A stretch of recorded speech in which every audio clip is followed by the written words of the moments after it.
Hello à tous, cette semaine, un entraînement bien complet avec différentes modalités. On aura notamment une fête du 14 juillet en commençant par ce genre de répétition. Alors, on va commencer par un warm-up où on aura 3 tours de à chaque fois 14 puis 7. On commence par 14 calories de bike erg et puis 7 calories en danseuse. Ensuite, on aura 14 fois le gainage up and down à droite et puis 14 fois le gainage où on vient taper le coude. On aura également exactement la même chose du côté gauche.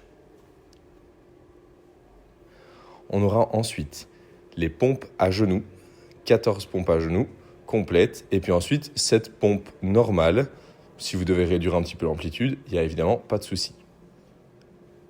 Je vous propose ensuite 14 deadlifts et 7 kettlebell swing.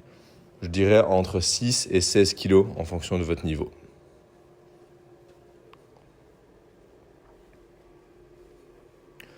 Nous aurons enfin 14 tirages à la TRX et 7 tractions sautées. De la même façon, les tractions sautées, si c'est plus difficile, commencez avec un step un peu plus haut pour devoir sauter moins haut.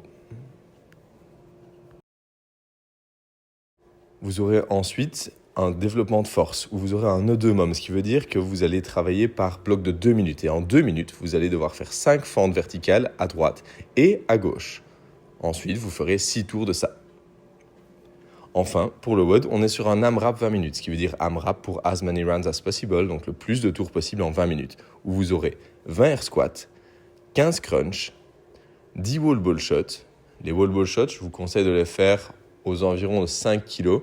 Donc si on a envie d'aller un petit peu plus léger, on fait vers 3 kg, mais vous pouvez aller également vers 7 kg sans aucun souci.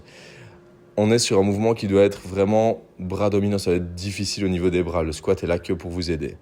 Enfin, on aura 5 tractions que vous pouvez modifier avec des élastiques ou en travaillant avec les pieds au sol. Bon entraînement!